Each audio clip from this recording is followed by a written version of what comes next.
ಸಾಹಿತ್ಯದಲ್ಲಿ ಉದಾಹರಣೆ ತಗೋಬೇಕಂದ್ರೆ ಮಹಾಕವಿ ಕಾಳಿದಾಸರು ಸಿಗ್ತಾರೆ. ಸಾಮ್ರಾಜ್ಯಗಳನ್ನ ಕಟ್ಟಬೇಕು ಅಂದ್ರೆ ನಿಮಗೆ ಹಕ್ಕ ಬುಕ್ರು ಸಿಗ್ತಾರೆ, ನಮ್ಮಲ್ಲಿ ರಾಷ್ಟ್ರಕೂಟರು ಸಿಗ್ತಾರೆ. ನಿಮಗೆ ಶೌರ್ಯದಲ್ಲಿ ಉದಾಹರಣೆ ತಗೋಬೇಕು ಅಂದ್ರೆ ನಿಮ್ಗೆ ಸಂಗೊಳ್ಳಿ ರಾಯಣ್ಣ ಸಿಗ್ತಾರೆ. ನಮಗೆ ಅಣ್ಣಯ್ಯ, ಈ ರಾಷ್ಟ್ರಕೂಟರ ಸಾಮ್ರಾಜ್ಯ ಎಷ್ಟು ದೊಡ್ಡದಾಗಿತ್ತಪ್ಪ ಅಂದ್ರೆ ಪ್ರಪಂಚದ 4 ಅತಿ ದೊಡ್ಡ ಸಾಮ್ರಾಜ್ಯಗಳಲ್ಲಿ ಇದು ಒಂದಾಗಿತ್ತು. ಹಾಗಾದ್ರೆ ಇನ್ನುಳಿದ 3 ಸಾಮ್ರಾಜ್ಯಗಳು?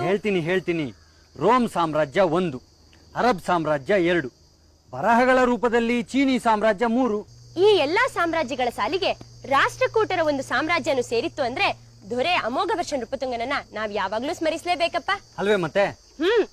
ರಾಷ್ಟ್ರಕೂಟರ ಸಾಮ್ರಾಜ್ಯ, ಅದ್ರಲ್ಲೂ ಅಮೋಘವರ್ಷ ನೃಪತುಂಗನ ಆಳ್ವಿಕೆಯ ಕಾಲ ಅಂದ್ರೆ ಅತ್ಯಂತ ವೈಭವದ ಕಾಲ, ಹೆಗ್ಗಳಿಕೆಯ ಕಾಲ, ಸುಖ ಸಂತೋಷದ ಕಾಲ ಅಂತಾಯ್ತು. ಇವನ ನಂತರ ಇಷ್ಟೇ ಹೆಸರುವಾಸಿಯಾದ ದೊರೆ ರಾಷ್ಟ್ರಕೂಟರಲ್ಲಿ ಯಾರಾದ್ರೂ ಇದ್ನ ಅಣ್ಣಯ್ಯ? ಓಹೋ, ಯಾಕಿಲ್ಲ. ಅಮೋಘವರ್ಷನ ಮಗನಲ್ಲ, ಮೊಮ್ಮಗ, 3ನೇ ಇಂದ್ರ ಅಂತ. ಇವನು ಬಹಳ ಪರಾಕ್ರಮಿಯಾಗಿದ್ದ.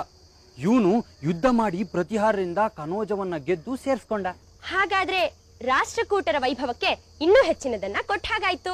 ಮುಂದಕ್ಕೆ ಕೇಳ್ತೀಯಮ್ಮ ಕಥೆನಾ? ಓ, ನೀ ಹೇಳೋದೆ ನಾ ಕೇಳೋದೆ, ಶುರು ಮಾಡೇ ಬಿಡು ಅಣ್ಣಯ್ಯ.